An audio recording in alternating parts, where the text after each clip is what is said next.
We were a day late and $1 short, but that doesn't stop us from having a smooth finish in 60 seconds.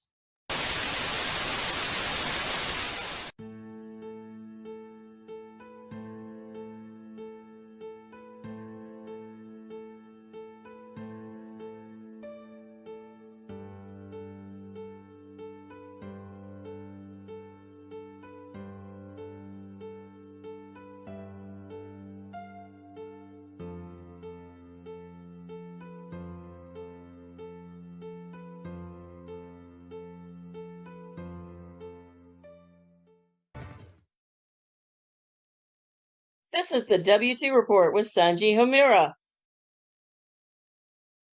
Here's Sanji. Hello, everyone, and welcome to another exciting episode of the W2 Report, our first of 2024. I am your host, Sanji Homura. Thank you for joining us today. And as always, we have Lord Crockett Squirrel with the ground rules while we take a look at the meme of the show. Rule number 1, be not the dick. Rule number 2, if you think you might be the dick, please refer to rule number 1. Super dick is right out. And if nobody knows what the hell I'm talking about there, you do not watch enough Griffin. That's all. All right. Joining us as always, we have our third man in the ring, Mr. Thomas. Should old acquaintance be forgot? It's because I got drunk. And as always, the former child, Mr. Vaughn. Happy 2024, guys. Or is it 2020? No, it is 2024. Okay, I'm ahead of the curve now. I'm happy. Dude, it's political season both here and there. Okay, so 2022. Got it. There is no way. Oh, damn it. And joining us again is Mr. Toasted Hoagie. Man, guys, I got to tell you, 2024 has been a rough year. Yeah. Already. And it just started like 13 hours ago. The end of 2023 sucked ass. Because all kinds of people were setting off fireworks nearby. I keep telling them, don't be a dick, and they are still dicks. All right. Starting off our discussion today, we get to snark at Mr. Vaughn's top 5 games of 2023. Ooh. Oh, okay. I was not ready to go first, but that's fine. Hopefully get mine out the way, and I'll be fine. Okay, so my top 5 games of the year coming in at number 5, Assassin's Creed Mirage. I know I'm going to get a bit of backlash for that. I know it's not everyone's cup of tea, as they say in Britain, as in where I am. But, I liked it. It was like the new games mixed with the old games. It was nice. Coming in at number 4, I had Avatar Frontiers of Pandora. It surprised me, to be honest. I didn't expect to like the game. But, it looked good and it played good, so I liked it. Number 3 was Spider-Man 2. Obviously, because it was a beautiful game and I loved it. Personally thought it was one of the best games out there. Second, Legend of Zelda, Tears of the Kingdom. Amazing. Again, can't speak highly enough of that game. And number 1, for me, as a huge Harry Potter fan, being British, of course, that's what you have to do, Hogwarts Legacy. I very much enjoyed that game. Okay, so our rules for our top 5 are the same as last year and every year. We have to have played the game in question sometime during 2020, during current year plus whatever. So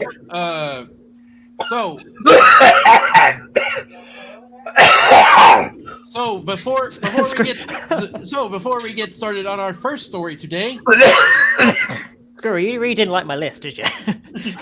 No, I tried breathing my coffee. Oh, okay.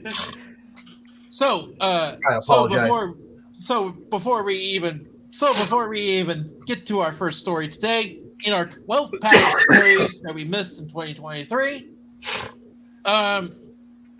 let's snark at Mr. Vaughn's list as it sat this year. Squirrel? You take the floor. Okay, I'm inclined to agree with Hogwarts Legacy. It actually does pretty good, but that's not Starkey, is it? Ass Creed. Seriously, you're still giving Ubisoft money? Why? I happen to like Ubisoft. I happen to like Assassin's Creed. I've loved it for decades. It's great. Yeah, well, and then of course we have Avatar. What do I say about Avatar? It's a good game. It's a good game. I don't like Avatar as a thing, but I do like the game. Okay, I'm waiting for them to come up with Avatar Dancing with Smurfs. That's the sequel. That's the Just Dance crossover. gotcha. All Also right. made by Ubisoft. That's kind of ironic considering. Well, okay. That's kind of ironic considering one of the stories today happens to involve Ubisoft. That's neither here nor there right now. Where's your Stark? Okay. Okay, my Stark? Seriously? Wait, seriously, to what? That's all of it, apparently. I mean, that's fair. All right. Our first story today happens to be the rest in peace of E3. Yay! This is according to the New York Times, of all Oh. places. The New York Crimes. Got it. Other newspapers are available. Well, yes. The great lady who managed to completely obliterate what was left of her reputation in 2023. Because shitbirds run the joint now. Not that they weren't above the whole yellow journalism thing in decades past, in the century past, but still, what the fuck? When the New York Post and the National Enquirer get better ratings than you do, what are you doing? What is going on over there? Okay. But I can tell you what's going on over there. It's the lack of stories about Bat Boy. After more than 2 decades of E3, each one bigger than the last, it is time to say goodbye. The Entertainment Software Association announced on its website on December 13th. Thanks for the memories it added, saying, "Good game, well played." Yeah, it was very sad. I only got to play E2, never got to play E3. Oh, geez, you shouldn't have gone there. Oh, yeah, I knew he would. Oh no! I knew he was going to. The real reason that E3 got shut down was because they were charging too many microtransactions. Oh, yes. Yeah, that's a thing. All right. The Electronic Entertainment Expo, also known as E3, was held every year in Los Angeles since 1995, except when it was canceled during the pandemic. It was one of the high-profile venues where game makers showcased their creations to fans before it went on sale. Reporter John Yoon, reporting for the New York Times. It was one of the high-profile venues where game makers showcased. Okay. Sometimes with dazzling demonstrations, celebrities like Eminem and Rihanna performed. Why those two? Because they are dazzling celebrities. Yeah. They were friends with the monster. Yeah, that too. We like that one. We're gonna go with that. E3 was aimed at journalists and industry professionals, but the convention attracted so many fans that organizers scaled it down to an invite-only conference in 2007. It still attracted up to 50,000 industry members each June. You know what they don't tell like you? You know what they don't tell you there? Yeah. You know what they don't tell you is that it was originally industry only.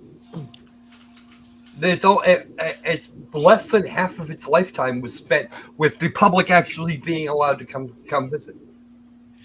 Well, ironically enough, we ain't going to be industry too much longer because we're going to be sold out by AI and stuff like that. No, I don't. Honestly, I don't think it's actually going to work quite as well as you quite like that. I just want to say before we start a war with the machines, I fully support you guys at the AI place. You know, you guys are doing great work. Don't kill me. I for one support. I for one support our new AI overlords.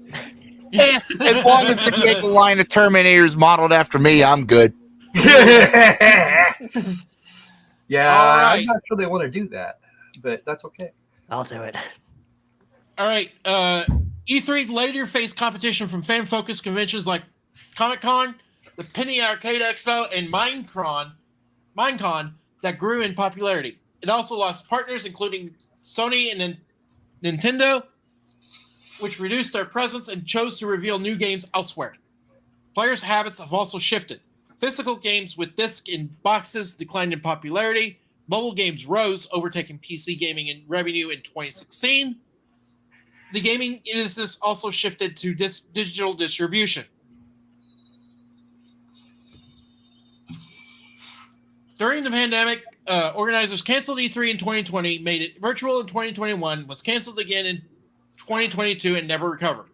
And for 2023, they just said, "Fuck it, we're not going there Yeah. ever again." The thing is, E3 had been going downhill for years by that time. I mean, all of the major competitors were doing their E3 shows before E3 because they didn't want to cough. Because apparently Sony and Nintendo and Microsoft, none of them wanted to pay what E3 wanted for that kind of thing. It was cheaper for them. It was cheaper for them to rent studio space. Yeah. After announcing the end of E3, the Entertainment Software Association said on social media that it will remain focused on advocating for ESA member companies in the industry workforce. Okay. All right. That out of the way. What do we have to... What are our favorite moments from E3? We have favorite moments from E3? I really love the part where they shut down. Of course we do. Yeah. It's a real highlight for me. Oh, yeah. That's true. You know, there was this one time at E3 where they did something that was really, really cool. No, they did I something. really liked that. Yeah, and that's something cool was shutting down. All right. Okay. So now we have a decision to make. Should we snark out another list, or should we go into story number 2?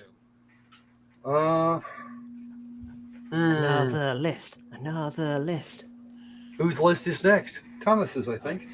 I think so. That's next on the list for me. Yep. I'm ready. All right, let's go. All right. I even have an honorable mention along with my top 5. Ooh, an honorable mention. Oh.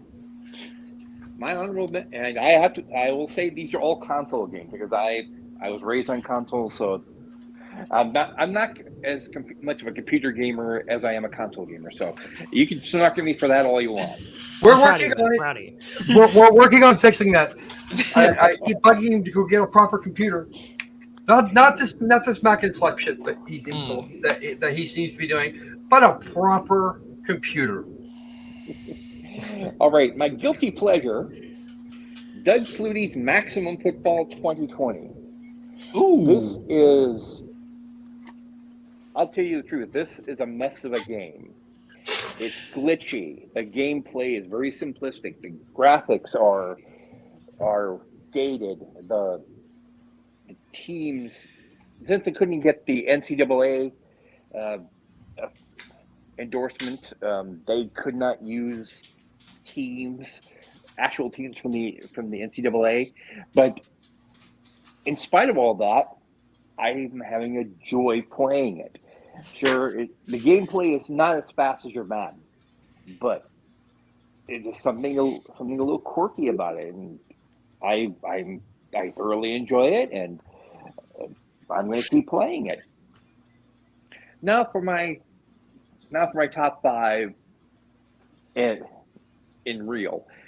Number 5, Saints Row the reboot. I What? I went into this game expecting to hate it because of all the negative press in it. And I said, you know what? It's a free game. I'll give it a try. And you know what? I actually wound up really enjoying it. It was everything I was looking for, but didn't know I needed. It had a GTA feel to it, which was not a knock on it, but it was still over the top enough. And anytime you get to kill people outside of a donut shop, you know, it's a good time. Thomas, I have a question for you before you move on, if that's okay. Yeah. Do you think it's $50 worth of fun? Oh, I'd say yes. It is definitely worth $50. I was just checking because I heard you got it for free just then. So if you'd have paid for it, yeah, We're talking about PSN Plus. that's fair. Yeah. Number 4, Battlefield 2042. I play this game a lot because I'm a big fan of the Battlefield series. I like what ICE has done. I like what EA's done with it. I'm on board with it. And the things they just keep adding on to it for the 2042 part of it, the game, it's fantastic. The only knock I have against it is there's no single player mode. You're always going to have to try to find lobbies, and you're always playing in a group. But despite that, it's still a joy today, even after 2 years after it's released. I'm still having a blast with it. Number 3, this is a surprise for me. Call of Duty Cold War. I have not been a big fan of the Call of Duty series. It's been hit or miss for me. A lot of it has been missed. So I picked up Cold War because I was raised during that point and part of my life, and I said, you know what, I want to give it a try, and it turned out to be a really good game. The single-person campaign, kind of short, but I had a lot of fun with it, and it brought back a lot of great memories. Number 2, Dead Island 2. This was a game I was looking forward to. I was a big fan of the Dead Island game and all the different variations they came out with after the original. Dead Island 2 just knocked it out of the park. It had a lot of challenge to it. It had a lot of fun to it. And basically, anytime you can fight off a zombie apocalypse in Los Angeles, I'm there. And my number 1 game of 2023, Tiny Tina's Wonderland. Yes. I cannot do this game justice. It is so much. If you're even a slight fan of Borderlands, you are going to get a kick out of this game. It's got elements of Zelda. It's got elements of a role-playing game or like a Baldur's Gate or anything like that. It's got these elements to it, but it has the soul of a Borderlands game. That in of itself just took it right over the top for me, and I'm just itching for a chance to go back into it again and just have tons of fun with it. So Tiny Tina's Wonderland is a fantastic game. If you have not gotten it, get it, and I cannot recommend it highly enough. Yeah, well said. Except for Saints Row, what the hell, man? Yeah, WTF. Yeah, they can't even give that away on Epic right now. Really? Yeah, I'm a Yeah, it's on Epic for free right now. Okay, guys. Yeah, and it hasn't even been out a year. I know, right? Yeah. It'll be on the Humble Bundle next month, I swear. No, I'm expecting an ET level landfill with copies of it that James Rolfe can discover 20 years from now. Well, that's pretty good. That would be pretty good when you're talking when you're dealing with yeah, no, that would be You had me worried to be fair though, Thomas. When you mentioned you like broken games, I thought you were going to put Gollum on your list. Oh. You got to get a copy of that first. There's broken. Can't play it. Nasty Hobbits' bug game. And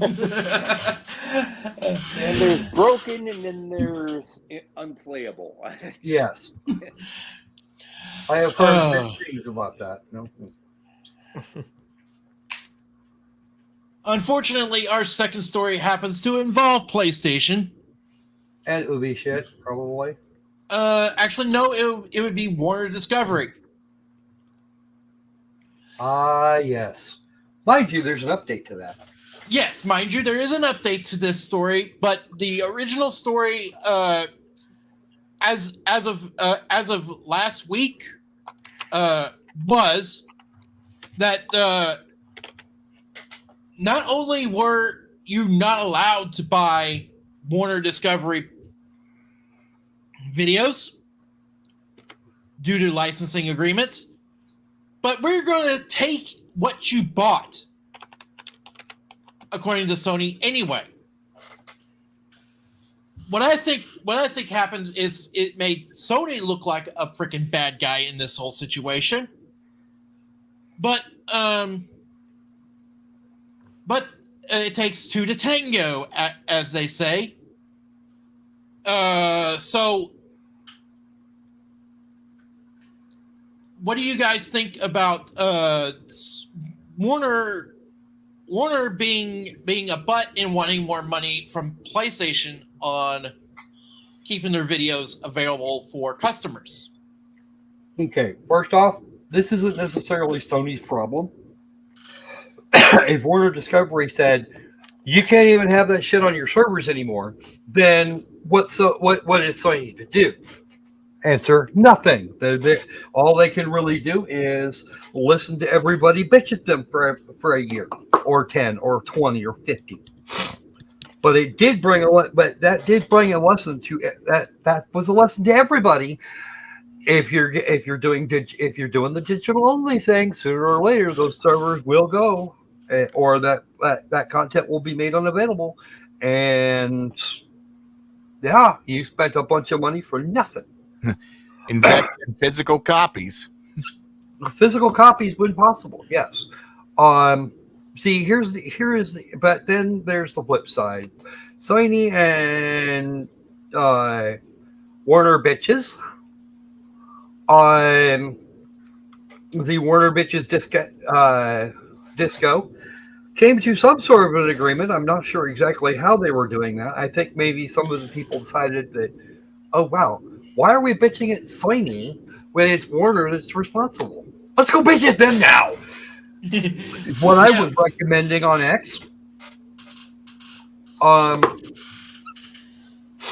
Yeah, and now if you bought it, or if you paid money for it, I should say, because you didn't actually buy it, you're still renting it. If you paid out money for it, then you get to keep it, but you can't buy it no more. That was the thing that was going to make people the most happy, like everybody the most happy. And in fact, I had a couple of Shark Week thingies on my PS3 from like I don't even know how long ago. But yeah, just that's because that's pretty much where we're at with that. This thing is ass. They know it's ass. They have no idea why. Nobody has any idea why it might not be ass. But they managed to make the largest number of people happy at the end of the day. So, but let that be a lesson to you. Yeah. Don't go into oh, I own this game now. No, you don't. You own a license. Unless they made a physical version of it, you own a license. And while licenses are not necessarily a bad thing, I'm not going to say they're a good thing. Not necessarily a bad thing because it means you can get stuff that you wouldn't otherwise be able to. So what you're saying is because I bought GTA 5 doesn't mean I own Rockstar. Is that what you're saying? No, just because you paid out money for a copy of GTA 5 doesn't mean you actually own GTA 5. Damn it! No, I thought I did. One of these centuries. You see, if Steam or GOG are so not GOG, not GOG so much because most of that shit is DRM free. But if Steam would just shut down one morning, what they would probably be best to do is leave the authentication servers running and pass a patch to every game that uses the Steam DRM things, which is pretty much almost everything on Steam. There's some games it's a little hard to do that with, but almost every game on Steam to disable the need for Steam, or at least they disable the licensing checks is what they would have to do. They would probably have to leave their download servers up for a while longer. But yeah, that's pretty much it. And people like me who will have to scramble to find enough hard drive space to download everything because, yeah, that's a thing. I don't know if any of you have seen the size of my library recently, but I was worried where you were going with that one for a second. Sometimes a library is just a library. Yeah, well, this particular library, because I've been covering games for as long as I have, is fucking massive. It is. It's huge. Okay, so who's next? Let's go with Huggy. For the top 5 games. Yep. Well, let's see. I'm just gonna go in order of what I've actually played. There was the Dead Space remake. I really enjoyed that game.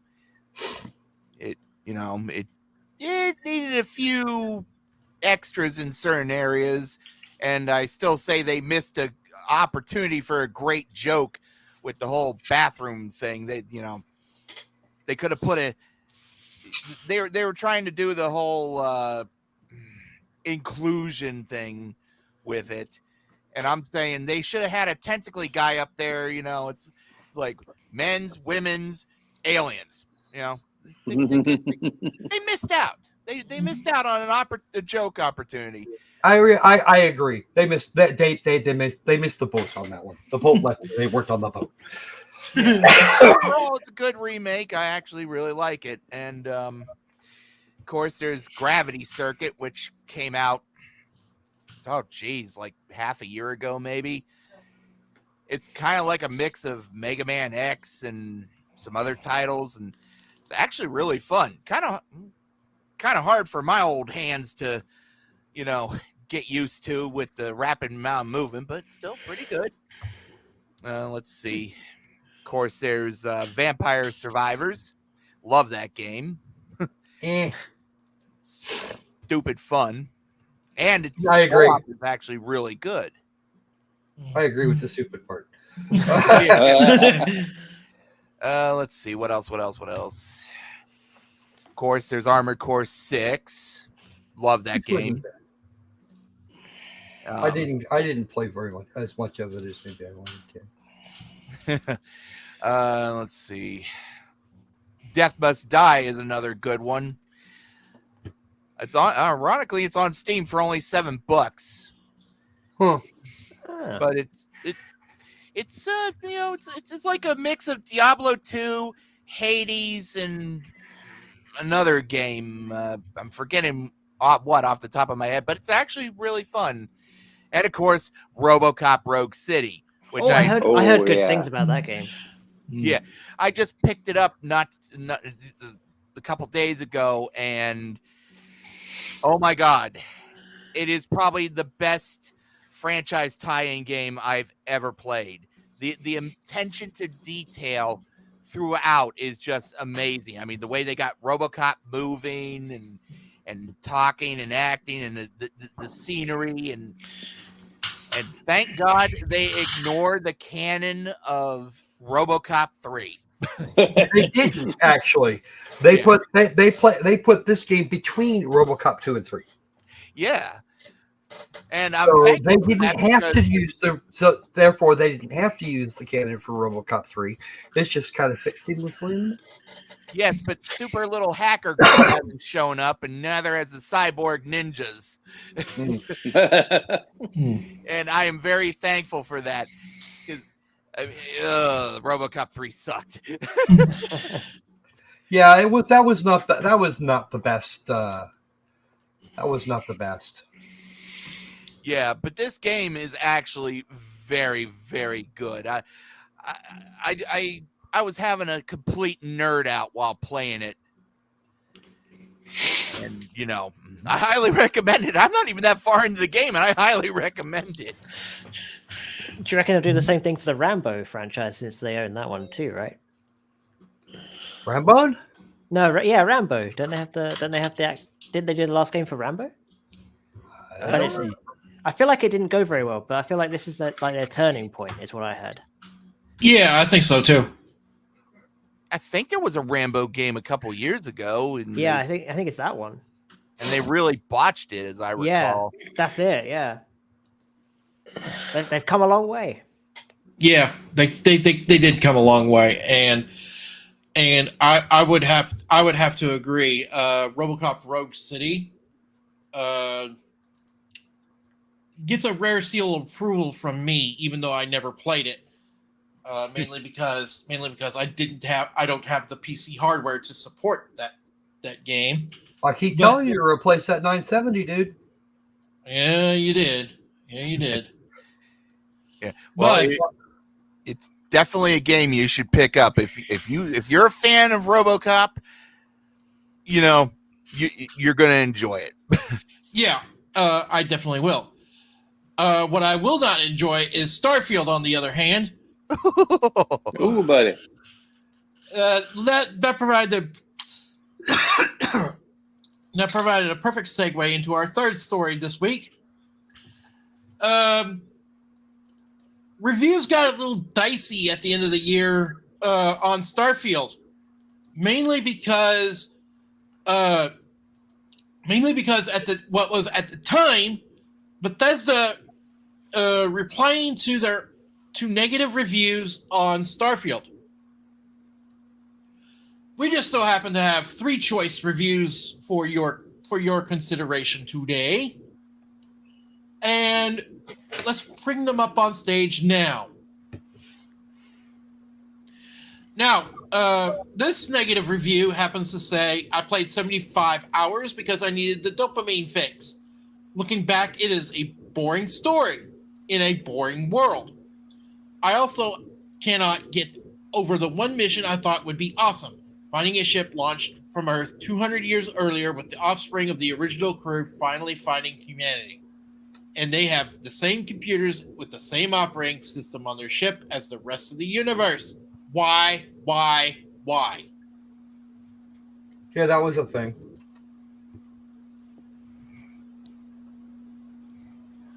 I actually didn't mind the mission so much. It's just that sort of little detail it didn't annoy me as such. It just was like, oh, okay, that's convenient. And as a developer response, they said, "Hi, we appreciate your time to blah blah blah blah blah blah." Yeah, if you feel things get really boring, there's so much to do than just the main mission. You shouldn't need, but that's just it. You shouldn't need to go that way. No. Yeah, they've played it badly there. Yes. That was actually a common response. A very common response. Yeah. And it should not have been. Well, here is review number 2. A game about space in which your ship is nothing more than set dressing for storage containers in an optional, extremely simplistic arcade-style minigame where you fly your ship in a line while holding the trigger long enough for every AI to blow themselves up by flying directly into your path. No. I don't agree. Well, here is some of the Bethesda response. Hi there. Thank you for taking time to provide your review. We are sorry you're here. We are very disappointed with encountering many loading screens while playing.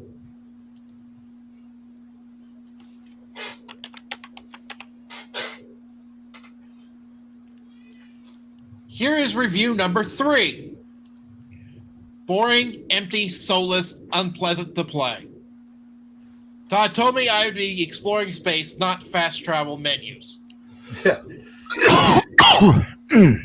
Actually, that one was very accurate. That little tidbit was very accurate. You don't really explore anything at all. You just teleport from desolate waste to desolate waste.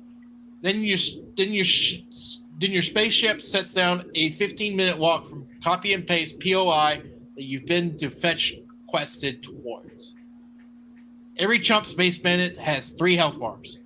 Infinite empty planets to aimlessly wander across. Dungeons and caves don't just have no rewards, they have no enemies. Dead-eyed NPC bather at you with dialogue as wordy as it is boring.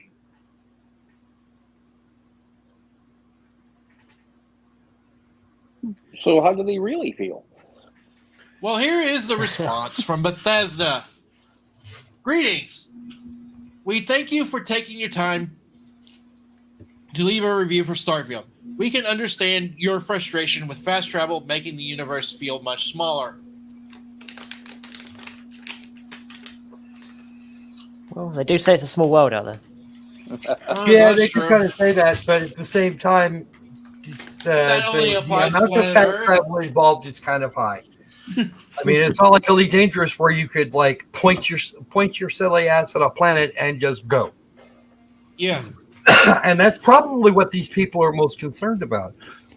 For example, there's one run that takes like 3 hours. You can't do any kind of, you can't even jump out there, but it's still almost a light year away. Okay. And that shit is actually infamous all over the. That shit is infamous at this point. Mm. Some people say, "Hey," and people, new people, all over hell, they go out there on the having been tricked into thinking there's a free anaconda at the other end of that. Oh no. I did that run, not because I expected a free anaconda, because I wasn't. That's the most expensive ship in the fucking game. But just to see what all the freaking hype was about. Because going back and forth to that that particular planet is like all the things. Okay, there's even a faction whose entire job is to truck things from one end of the system to the other. All going out to that one spot. Well. So, It's a thing. That's really dangerous, though. So, yeah, but when you got a game the size of Elite Dangerous and you got a game that tries to parallel it in Starfield, I don't think they were actually trying to do that. I think what they were trying to do there is trying to was make nice with the with two distinct crowds. The first crowd, of course, being the ones that love Bethesda games and Skyrim, so on and so on and so forth. The people that were most likely to buy the games. The fast travel's a thing there, at least to some degree. Yeah. And the other side of the folks that want to play Elite Dangerous again. And they just can't do Elite Dangerous. They were trying to get it 50-50, and they managed to come up with more or less Skyrim in space. Yeah. Actually, it's more like Oblivion given the circumstances, but still. I mean, honestly, it ain't that bad considering it ain't that bad of a result considering the fact that it's Bethesda. But come on, man. They wanted to make a sci-fi game out in a great universe, and they made the universe really small compared to those people over there at Frontier. Mm-hmm. But they managed to make it smaller yet by not being able to fly in between planets in a system. We get it if you need to jump between systems. Great, yippee. Yeah. Yeah, yeah. Or even if we need to jump between systems to get to a specific planet. Great, yippee. I'm good. We're good with that. We're all good with that.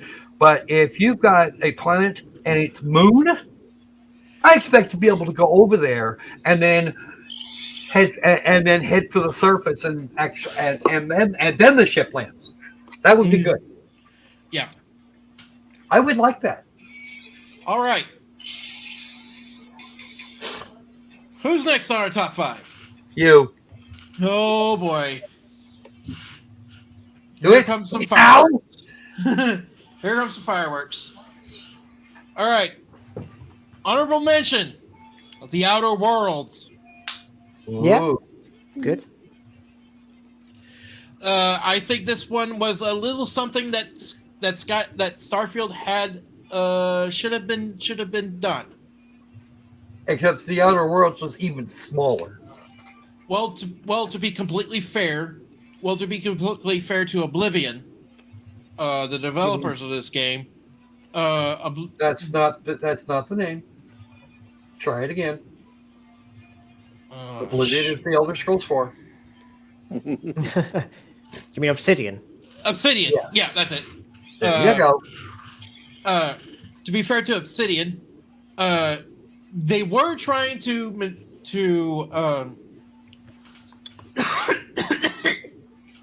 sorry, they were trying to recreate Fallout New Vegas, which by a large chunk of, at least to me, which at least to a large degree, they managed to succeed. Yes, they did in fact manage to succeed, generally speaking.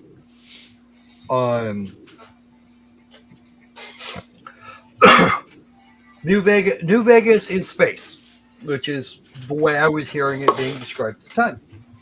Yep. Number 5. One of 2 fighting games on the list. Street Fighter 6. Yep, I knew it. Okay, this one was a little bit complex to describe. I like the mechanics that Street Fighter 6 introduced, but on the other hand, though, it's like a slog to go through in ranked. Basically, you have this pyramid type scheme, and I'm using the loosest term of the word scheme. So basically, you have to climb up the $64,000 pyramid. If you remember that show by Dick Clark. Mm-hmm. But I will say I will give it some advantage over Street Fighter V in that at least it's better put together at launch than Street Fighter V.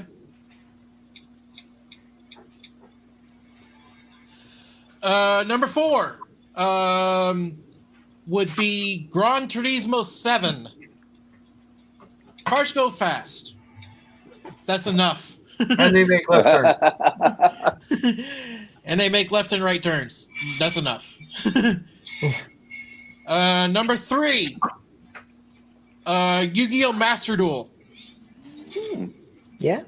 I like the game because it's mostly the purest form of Yu-Gi-Oh! That we can officially play.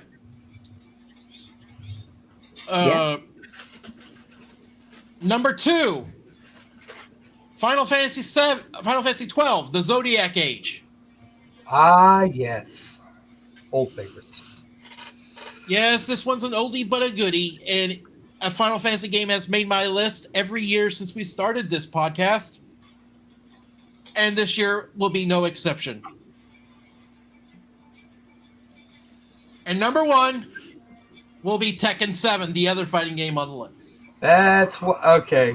You know what? You are being horrifying. You are horrifyingly predictable. You mean that in a good way, though, right? Huh? You mean that in a good way, though, right? Kinda. Well, he knows my methods. Your madness. Yeah.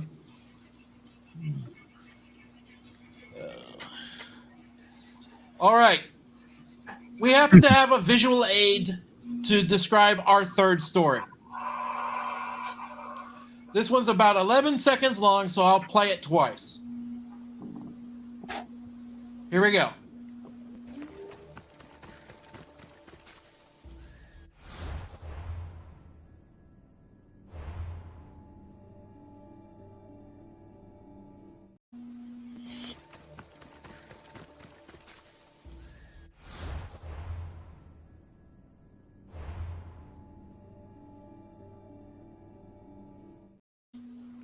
Okay, did you catch it?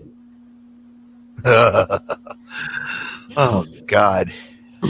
Just interrupting gameplay with an ad. Yup.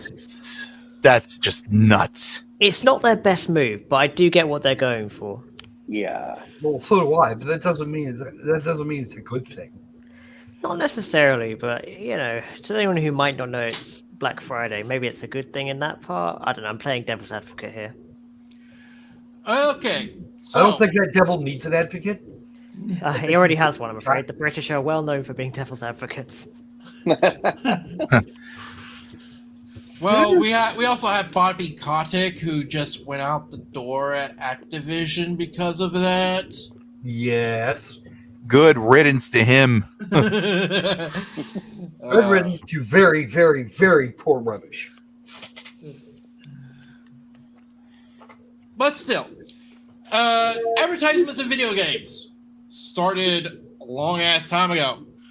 But there was the incident with Street Fighter V in loading screen advertisements. There was an incident with NBA 2K where they play unskippable advertisements when loading into a basketball game. Ooh. Terrible. Just terrible. And then there's this. Not too long ago, Ubisoft made a patent. I believe it was Ubisoft that made a patent where you Filed a patent. what? Filed a patent. Filed a patent where they would play advertisements in video games Yes. inside gameplay. Now, at first we thought this was coincidence. Now But then now they've decided they're going to use it. Well, not exactly. They did confirm that the advertisement that was being played was a bug in Odyssey, and this happened at least once before.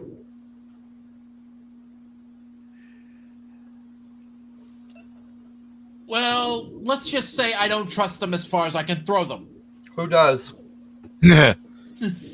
Give them an inch, they'll take a mile. No, give them an inch, they'll take a parsec. Minimum. Yes.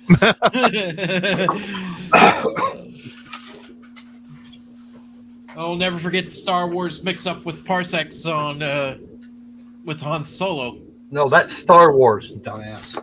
Not Star Trek. I did say Star Wars. You did not. I thought you... Did you not? He did not. Oh, I heard Star Wars. Well, maybe I'm wrong. It's been known to happen. We'll play it back. We'll play it back. We'll play it back and Get we'll the leave a VAR on comment. that, We'll yeah. leave a pinned comment. Yeah, no. It's okay. Put it this way. If everybody else who heard Star Wars and I'm the only one that heard Star Trek, I'm probably the one that was hearing things. So, yeah, you don't need to. I'll just take your word for it. Okay.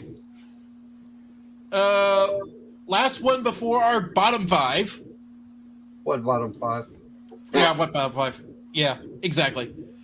Last store. Well, our 12-pack continues with the Embracer Group. Embracer executive says that restructuring is, quote, how we win. As of September, the restructuring process that Embracer undertook had cut 904 jobs. Yep. including Saint Volition. Including Volition in its entirety. It's just gone now. Embracer owns all of its IPs, and Volition is, well, yeah. Toast. They got kicked in the happy sacks. So they got rid of the Volition by their own volition. Yes, Volition died of its own volition because Volition was responsible for the problem that was Saints Row. Somebody, I might add, suggested was actually a good game, but the level of holy shit, fuck you, and didn't even come close to making its money. Yeah, that's what killed Volition. Well, actually, I've heard conflicting stories about Volition and Saints Row. I've heard Embracer Group actually meddled in the development of Saints Row. They did, and then it cut Volition to save its own ass. Yup.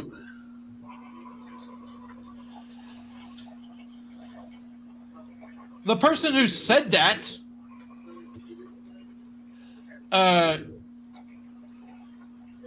paraphrase quote, Mr. Phil Rogers has referred to the mass layoffs as it's agonizing but a necessary thing for us to hit our new and needed goals. Citation fucking needed. In an interview with GameIndustry.biz, Rogers said that restructuring is, quote, how we win. He also added that it's, quote, got a lot of good conversations from across the business when it comes to considering how to make the company leaner, stronger, more focused, and critically cash self-sufficient, despite its agonizing human impact. Well, you see, here's the thing. If they hadn't been fucking around, they wouldn't have found out. Embracer Group was as a creature said, okay, we'll buy you. You go do what you do, and we'll leave you alone.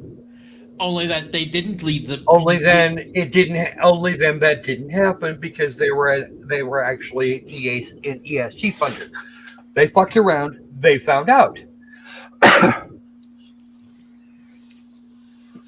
But Saints Row didn't even was released to absolutely garbage user reviews.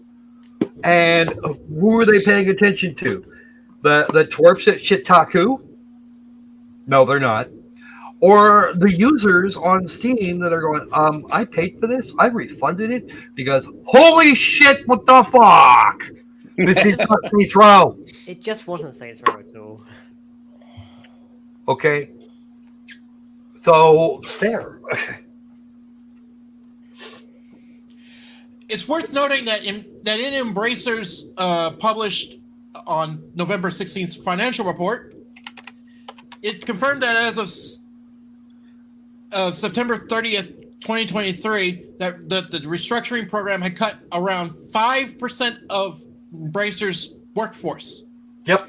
With 904 people affected at the time.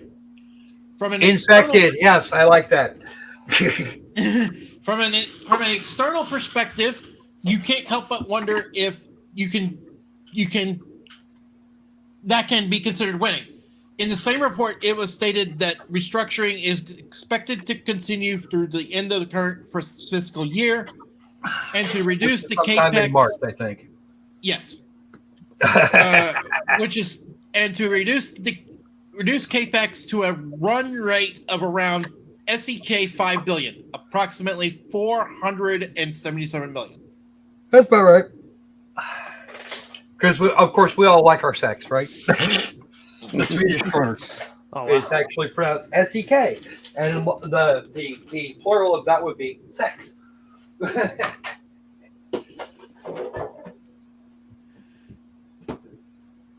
No, All right. I'm not the one with the dirty mind. You guys are.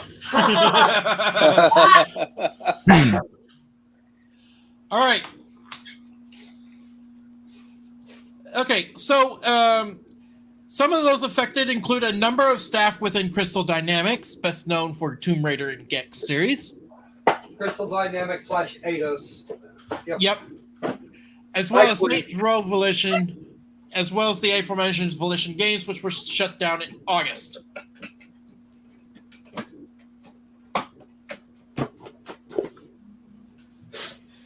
Now, who's winning? Honestly, what was left of Eidos Montreal, I think, is that comes out the winner here. That and the consumer that got actually solid warning about Saints Row. If it had been free to me, I might have actually tried it. It was not. Therefore, I haven't.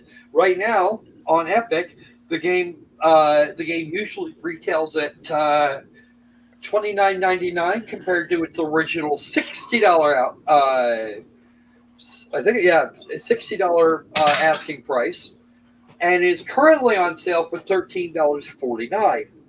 Mm-hmm. I'm not sure what the Steam price is. I could check. Somebody mentioned earlier in the stream that they couldn't give away Saints Row, and I went to go look. They're not giving away Saints Row because it's after 10 a.m. Most likely, it was free yesterday. That's true. Okay. And nobody told me I'm going to hurt you people because that's a game that at free I would have put on display and then just Laugh at it. the shit out of everybody with. Okay. Did you know that we have not one, but two Bethesda stories here for you today? Oh, I believe it. But I think we're moving on to the worst games. Yes, we are. But let's do this. Who do we have first?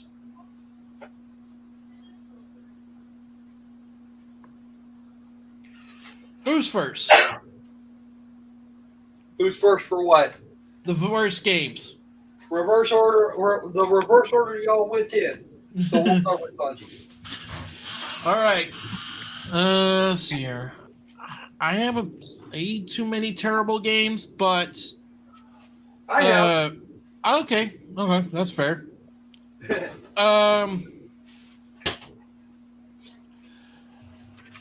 Who all remembers Fat Fly? What? Fat Fly? Oh yeah, Fat Fly. It's been a long time. As a matter of fact, we played softball with it. We played kind of semi softball with him, and he admitted to fucking everything. It was great. Well, I kind of hate to admit this, but his asset flip, Aussie Clowns at War, I played. So what? It's at the very bottom of my list. Oh, I'm not surprised. Why should I be surprised?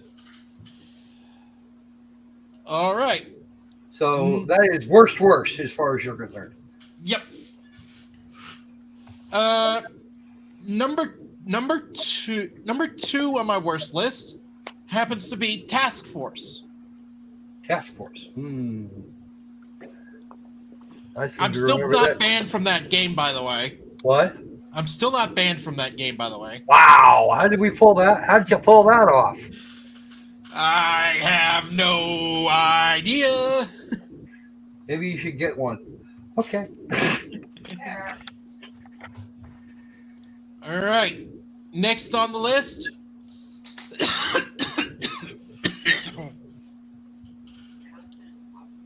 Is Rockman X Dive.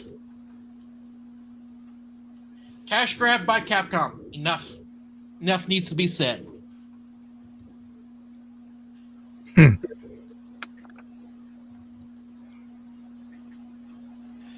Number 2 on the list. Pack versus Ghost. And yes, I actually played it this year My condolences. for all of 2 minutes. Ha. And my and my fifth worst game of 2023 happens to be Fallout 76. Okay. Really? Yes. Honestly, I don't know that I can necessarily agree with you, but I haven't played it at all this year. I haven't installed that though. Yeah, I installed it to took one look at all the updates, and I said nope, and peaced out. Oh man, that's Rude. heartbreaking. That's rude. That's very rude. I mean, I did try to give it a fair shake, so No, you didn't. no. Man. I mean, I would agree with you if you played it at launch, but now it's in a good state. It's well. I It's did play it at launch. Well, And it's still, yeah, and but- it's still in much better shape than it was. yeah, it's great. Yeah, now. that's true. The other side I of mean- that is I mean, that in the process, it got fucking massive. It is easily the largest object I have installed. No. Well, anyway, our next story this week happens to be our next story on the smooth finish happens to be Bethesda, Skyrim, and paid mods. Yes. That actually ended pretty quickly, though. Well, It did. what, Creations ended pretty quickly? No, the idea of paying for mods did. They actually developed it. The rest of them got developed of their own accord. Well, according to a December 5th article from TechRaptor, a big update for the special edition 12 years after the original release brought back paid mods, also known as Creations. Yes, the Creation Club. Actually, I don't recall that being a thing now. Well, all the Creation Club mods happens to be sold with the special edition anniversary collection. Yes. But this is a new attempt at paid mods. When did that happen? December 5th. Oh, this is something very recent then, which is why I haven't seen it. Yep. Elder Scrolls Skyrim was released on November 11th, 2011. And now, over 12 years later, Bethesda released another big update for this immortal game. This update is specifically for the special edition, which was launched October 28th, 2016, over 9 years ago. One of the No, their math is wrong. 23 minus 16 is not 9. It's 7. Okay, 7. Cocksuckers. Maybe they're counting in metric. It doesn't matter. 23 minus 16 is still 7. Not in common core math. Yeah, not in the Bethesda calculator, maybe. Maybe they're going off of how many it just works that Todd Howard can belt out per second. What, 205? Yeah. Okay, now people are being intelligent. I think now people are being intentionally silly. I would never. I was just quoting Wikipedia. Yeah, actually, Squirrel is right. It is 7. Did you actually have to whip out a calculator to do that? I No. bet you did. No, I looked. No. I confirmed with the Steam store page. It Are you is sure it 7. wasn't an abacus, maybe? But yeah, when they're doing that, when they're doing that kind of shit, just off the freaking cuff, you gotta wonder. Okay, if you can't subtract one number from another, one 2-digit number from another 2-digit number and come up with a single-digit number? Where were you educated, and why haven't your parents demanded a property tax refund? I don't know, man. It's pretty common at my university, at the arts university I went to. Okay, first off, that's an art school. Art schools will take fucking anybody. They took me. We don't necessarily know that would be a bad thing. I mean, I snuck in. That counts, right? Probably. Probably. Okay. One of the biggest changes was the introduction of creations, which brings back paid mods with significant differences from the previous attempt in 2015. Okay. That doesn't make sense. Well, see, that's just it. They actually, if I remember correctly, the original Creation Club was implemented in 2014 or 2015, 2016 for the release of creation of second edition or special edition. Okay, that makes sense. Okay, the creation menu combines existing mods and the Creation Club and brings forth Bethesda Game Studios' Verified Creator Program, which allows modders to become verified creators and set a price for their creators. Creations. Of course, this requires abiding by a set of conditions which are laid out in a dedicated FAQ. Because of course. Creations must be standalone, so it cannot depend on other community releases, free or paid. Creations must be all new to qualify for release. You cannot repurpose older releases or work by other authors unless contracted. Creations cannot contain anything produced by generative AI. Aha. All paid creations are approved by Bethesda, and to be able to become a verified creator, modders need to be prepared and vetted to... This doesn't make any freaking sense. Modders would need to apply and be vetted by the developer to begin with? Yes. That does make sense. I can imagine why that would be. Well, that would imply that you would have to... That would imply that you would have to be employed by Bethesda? No, you apply and they literally just go through your page and just say whether you can or not. I think that's all they're going for. Pretty much, yeah. Actually, I'll give you one better, because that's not actually the way this works. The way this works is you have to be a modder, having produced mods already, and then they look at those.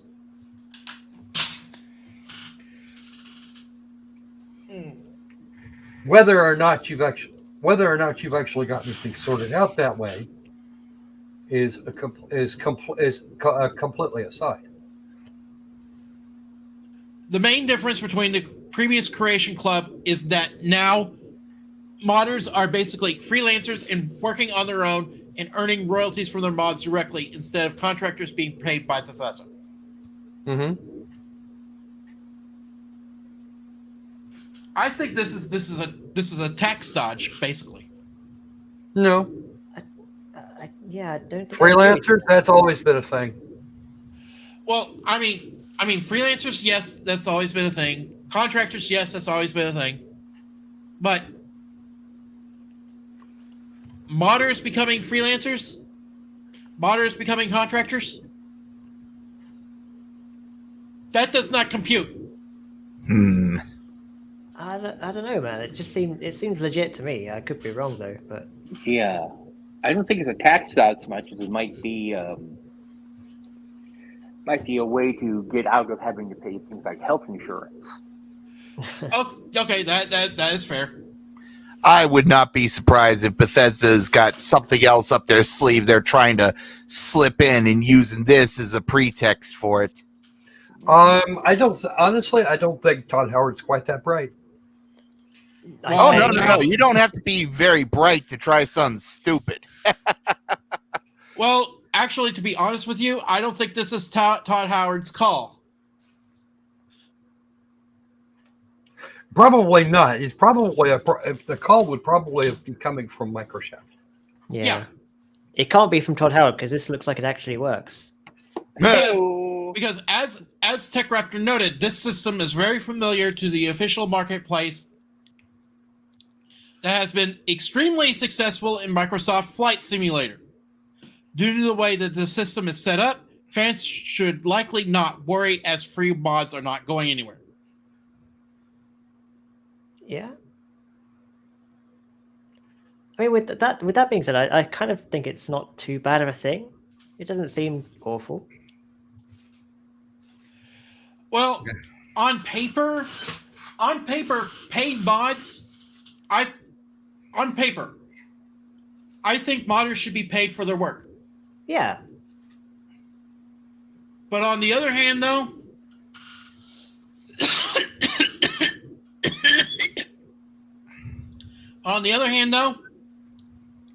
I don't think it is up to the developers and publishers of a game to force that concept down our throats. I mean, there's things like Patreon, there's things like Subscribestar, OnlyFans. you name it, that are set up 1,000 times better to pay modders directly than developers and publishers. Hey, so it is. Okay, who's next on the bottom 5 list? I do believe that is Mr. Hoagie that is next. Well, in terms of bad games, I would say really I only got one called Biomech. I got it off of Steam on a sale, and it looked cool. The main character is supposed to be a cyborg, and it harkens back to classic NES, games like Ninja Gaiden and whatnot. But oh my God, is it completely unfinished, unbalanced in every way? They didn't even adjust the hit boxes for enemies or anything. It's like, I wonder if they just dumped it out there and said, we'll make money anyway. That's about it for me. I mean, well, knowing certain asset flippers that are out there still today, I don't doubt that. I don't doubt that at all. Yeah, it's a shame because the game looked cool. It had a decent premise. It's just terribly put together. I mean, I literally played it for like 10 minutes, and it's like, this is unplayable. Uninstall. Oh, you're only supposed to play it for 9 minutes.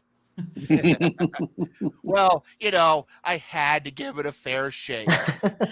Did you really, though? Well, yes, because if I didn't, some drooling idiot would probably come along, hearing me complain, like, you give it a really fair shake. You don't get to have an opinion. Blah, blah, blah, blah, blah. Well, knowing most of the PlayStation and Xbox that are out there today, yeah, that's true. Hey, I take offense to that comment. Yeah, you get them with everything. Are you trying to tell? Okay, so tell us that you resemble that remark without telling us you resemble that remark. Well, on me.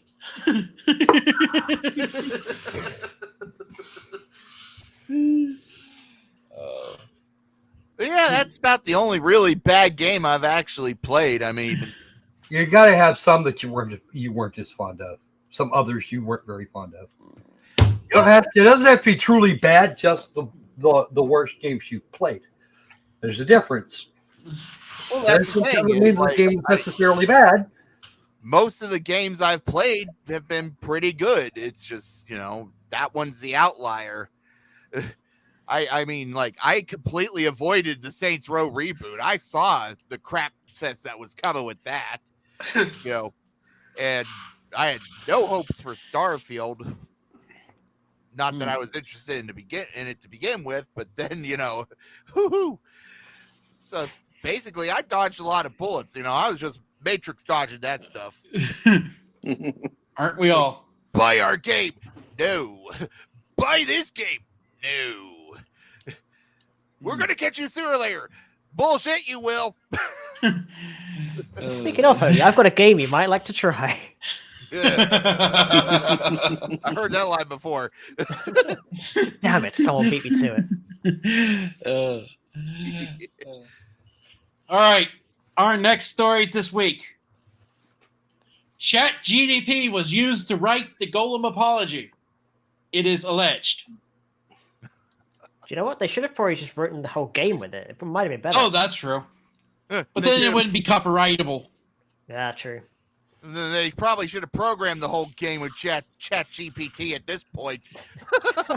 They should. Well, they should have wrote programmed at it least with, the script. They should have just programmed it with Picto Chat on Nintendo DS. That might have been even made it better somehow. Nasty fats homicides. They screw up the code. Gollum unplayable. Gollum. Of course. Oh, God. Well, okay. In interviews with the German outlet Game 2, several dialect staff members have spoken for the first time about what went wrong with the critically panned licensed game. Following the release of Gollum, Dialect apologized, delivering what it called an underwhelming experience with the final game. The company said that we, quote, deeply regret that the game did not meet expectations and pledged to improve it upon via future updates. Now it's claimed that the apology was written with AI software, according to two sources speaking to Game 2. It claimed that developer Dialect had no knowledge of its apology or its content prior to publishing, and that was handled entirely by publisher Nakon. Knock on. Yes. Sorry. At the time of publishing, Gollum was the lowest rated game of the year on both major aggregate websites, Metacritic and OpenCritic, with The Guardian labeling it a derivative, uninteresting, and fundamentally broken stealth action adventure that fails to capture anything interesting about Tolkien's fiction. Gollum's development budget, as reported to be, have been around 15 million euros, a modest sum for a AAA game in 2023. Oh, we're going to get into worse. Believe me. There were people working on that game that have been developers for 10, 15, 20 years, and they're good. But they can't do magic because they weren't given the funds, said former Dalek senior developer and technical director Paul Schultz. It is also claimed in the video that due to running out of time before the 2023 release, several characters and cutscenes that were meant to be animated were simply hidden from the player. For example, one cutscene that was supposed to see Gollum eavesdrop on a conversation between two major characters was recorded but never animated, so Dialect simply had Gollum look at a window and have the audio recording play, but never show the characters that were speaking. Modern problems require modern solutions. You can't just throw more money at something like that, hang on for another year, and then everything will be fine. That's unrealistic because the game underneath doesn't support it, says Schultz. It is also claimed that the argument system, which Gollum and Sigmar argue over which option to take in the game, was never finished, and a makeshift solution was added shortly before publication. Initially, the mechanic was supposed to replicate conversations in the film, which saw the camera change perspective to denote which part of Gollum's personality was speaking. When the mechanic was first shown off in the preview phase, a similar presentation was used. However, when the game was eventually released, players simply picked from the few options of simple text, all while Gollum's lifeless character model floated in the background. So yeah, that was the thing this year. ChatGPT writing apologies for game developers by game absolutely. publishers. Why get would out- you expect yeah. otherwise? I get outsourcing as a thing, but man, this takes it to a new level. Yeah, it really does. I mean, but that article makes it sound like there was embezzling going on. Probably Yeah. was. It probably opened a few more cans of worms, I'd say. Yeah. I actually did get a chance to play Gollum, and yeah, it sucks. It's so bad. Oh, I watched did- a few people play it. I did not. Lucky Which you, is man. Lucky.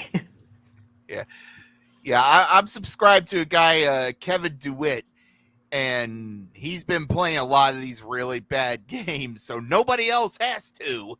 Well, I wouldn't. You know what? There was a day long ago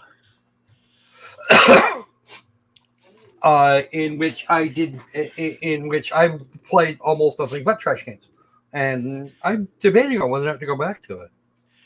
And to be honest with you, I'm contemplating making my second channel just for trash games.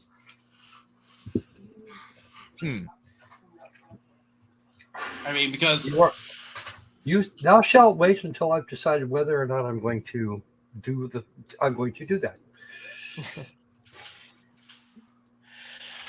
so okay. Since we lost Mr. Thomas, let us go into our next story. Which certain brands of tea were spilt. The developers of the disastrous King Kong game explain what went wrong. Skull Island Rise of Kong creators are still proud of their monkey. Out of all that, they're still proud of their little monkey.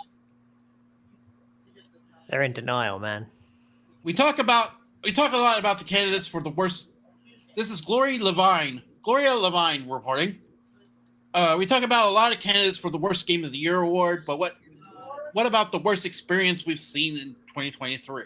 General consensus is that Lord of the Rings Gollum deserves this title, and the recent details on the work environment at Dialect Entertainment might shed some light on why that game ended up not what players expected, especially for a Lord of the Rings title. However, it looks like Gollum has a rival. On October 17th, the world was met a blue King Kong monkey in Skull Island Rise of Kong, an action-adventure game developed by Iguanabee. Embark on a quest to avenge the death of your parents at the hands of the alpha predator Gaul. Conquer waves of primal beasts and defeat your minions with your arch nemesis. It's hard to think that anything Skull Island wasn't criticized for. Now it has a 3.7 user score on Metacritic, and Steam user reviews are mostly negative. Players complain about the poor gameplay and graphics that could be okay on a PlayStation 2 back in the day, but are not acceptable now. But it all might have been fine and niche for everything, after all, if not for the game's price. $40. For what? Now that's some value. Yeah. $40 gets you a little blue monkey asset flip. So what went wrong? You can probably guess already. The Verge contacted the developers to find out what happened and learned that publisher Game Mill Entertainment gave Iguanabee only a year to complete the game, start to finish. That should have been. It should have been enough, honestly. Well, It depends on what they were planning too, but still. I'm really seeing a pattern with these things. Like, people are just giving people a year to do something, and it's not going well. the development process of the game was started in June of last year, and it was aimed to end on June 2nd this year. So 1 year development process, said a developer who wished to remain anonymous. I wonder why. With talks of game development cycle expanding 5 to 6 years, this is an insane short amount of time for a good game, especially in a famous universe. Iguanabee has worked on other projects for Game Mill before, including Little League World Series Baseball in 2022, which reportedly had the same 1 year rule. In fact, The Verge says it might be Game Mill's strategy to contract smaller developers to make games in under short turnaround times.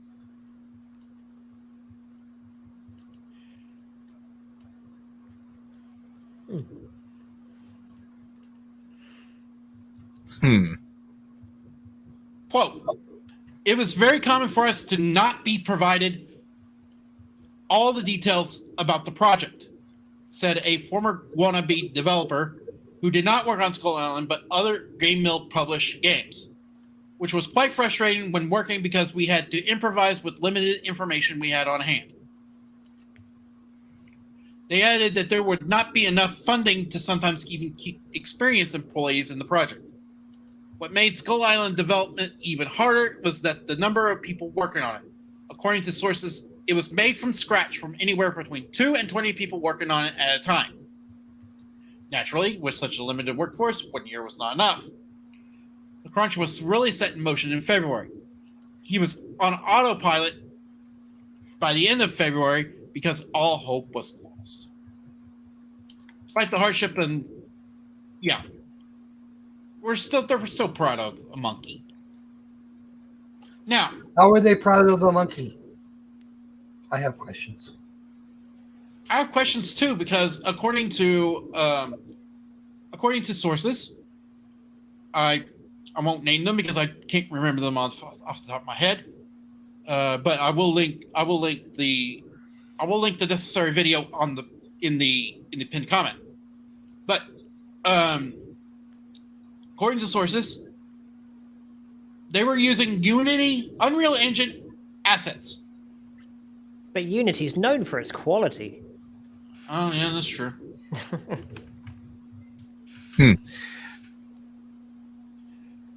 I'll be right back, guys. Okay. Now He's really deeply affected by this. now, if anything, Skull Island should not be costing $40, in my opinion. But as we will see later, sometimes game developers and publishers have too much ego. So, with that out of the way, Mr. Vaughn, I believe you are the last. Well, I hope you didn't save the best till last because you have failed there, I'm afraid, my friend. But my worst games of 2023, with number 5 being Redfall. I had a chance to play it and I regret it. Need I say more? I just feel like the story was bad and it just didn't really feel good. It didn't feel finished when I played it, and that was like about 4 months after it came out. It just wasn't the one for me. Number 4, I'm going to have to... This might be a curveball for some people, but I'm going to put Call of Duty Modern Warfare 3 on here. Only because it's exactly the same as Modern Warfare 2. It is literally the same game. It runs the same. It looks the same. In fact, when I went in for the creator thing at EGX, where they had a bunch of creators just play it for about 20 minutes, half an hour, I actually asked them, is this Modern Warfare 2? Because it looks exactly the same. So that's why that's on here. It's just the same game, just bigger price, essentially. For number 3, I put Doodle God Evolution. If you've played Doodle God, it probably was for free at a different time because that's where it should have been.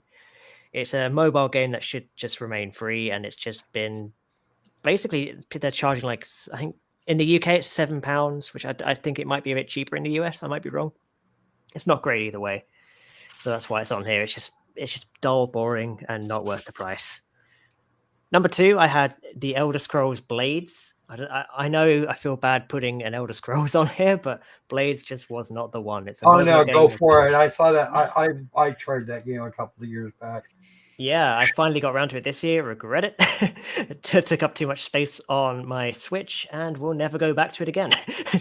It just the controls are clunky. Combat is not anything great. It's just 2 buttons essentially, and it sucks. So yeah, that's why it's on here. It's bad. It's so bad. Very, very.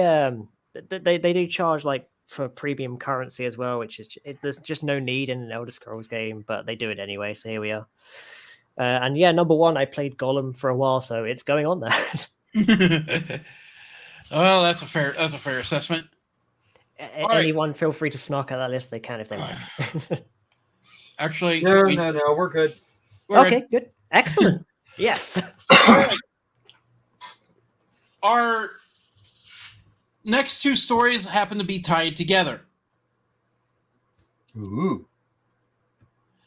First off, we have Capcom president Haruhiro Toshinobu saying that video game prices are too low.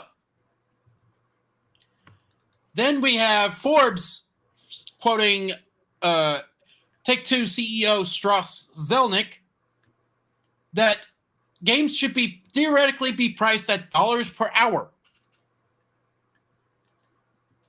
Let's get into this debate. First, Capcom. Personally, I feel video games are too low. Development costs 100 times higher than they were in the days of the NES, but the price of the software hasn't risen so much. Hello? Yes, it has. Okay. There is also a need to raise wages in order to attract townspeople. Given that wages are rising across the industry as a whole, I think the option of raising prices is a healthy form of business. It's worth noting that Capcom has yet to increase the price of its major game releases to $69.99, whereas major companies, including EA and Take-Two, have bumped up their costs of titles.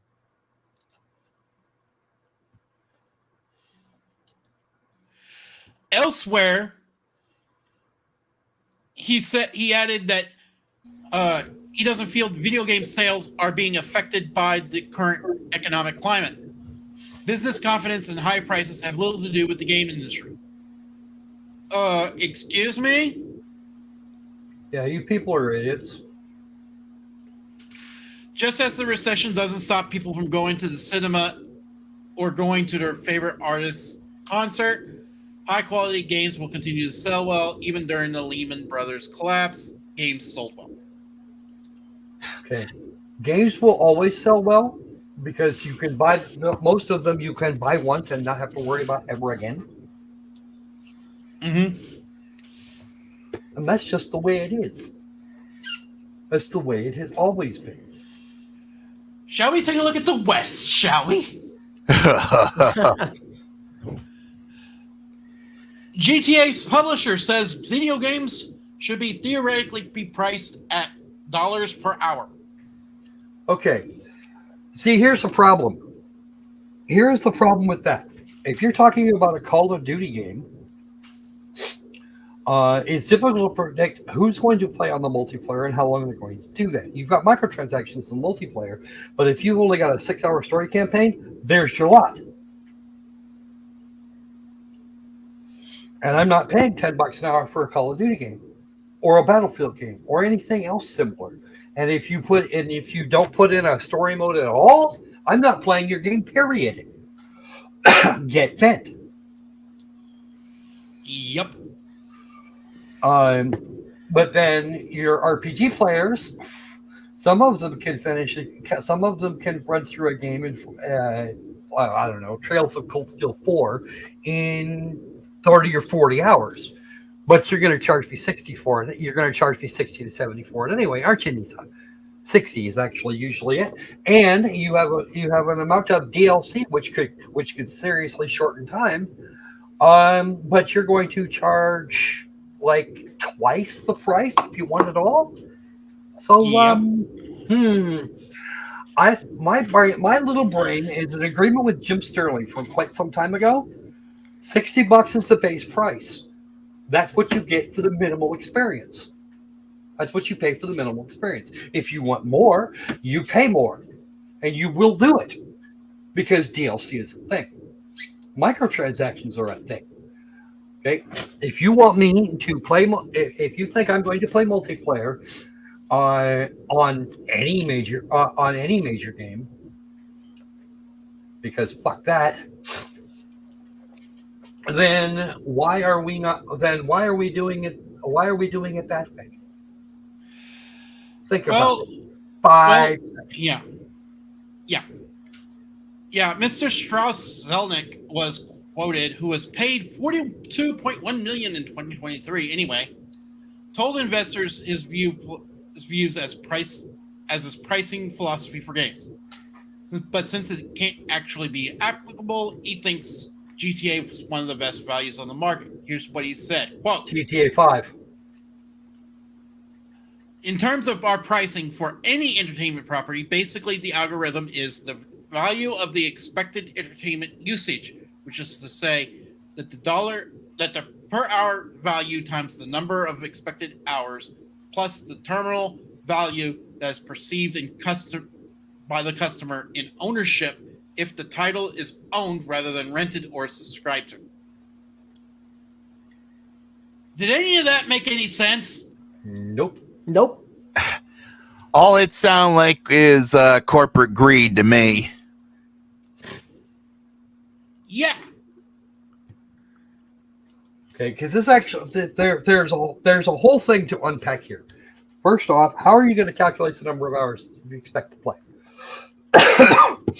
Because if I can finish a Trail So Cold Steel game in 30 or 40 hours, which is not impossible, it's just damned unlikely, especially the first time through. You're going to charge me 60, 70, the same 60 or 70 bucks that the last guy did. The only way you're going to be able to enforce whatever pricing you've got is make it sliding scale, and then only give them as much time as they paid for. In other words, cut off the access to the game. Cut off the access. Say I told them that I was going to play Trails into Daybreak, which is the next Trails game coming up, in 10 hours. So I get it for $10. At the end of 10 hours, boop, done, gone, boop. And with digital only being the normal, that is very easily enforceable. Yes.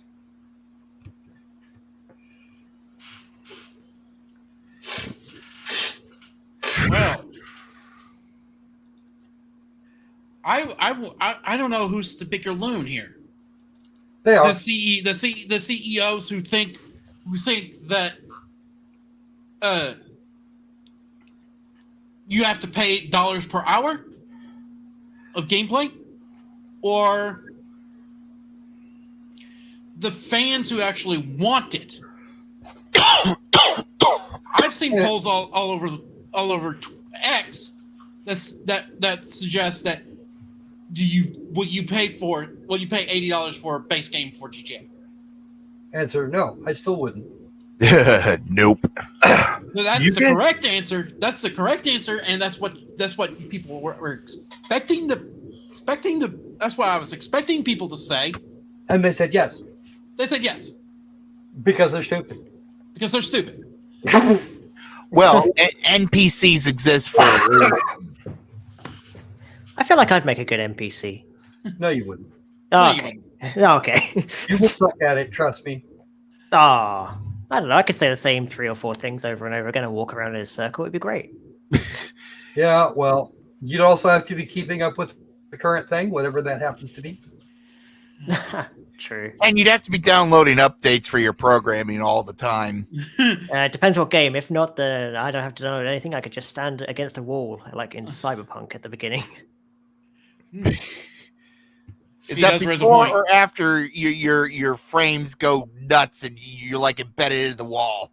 I basically have 1 frame per minute anyway, as it is. So I don't know, man. It's not the one. Well, anyway, as we wrap up the smooth finish, is there anything else that you want to add? I don't know. I don't think so. I'm kind of out as far as that goes. Well, to another year of the W2 report. Woohoo! We thank you for watching, but beware, the tax man cometh.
Hello, folks. This is Morgan Freeman.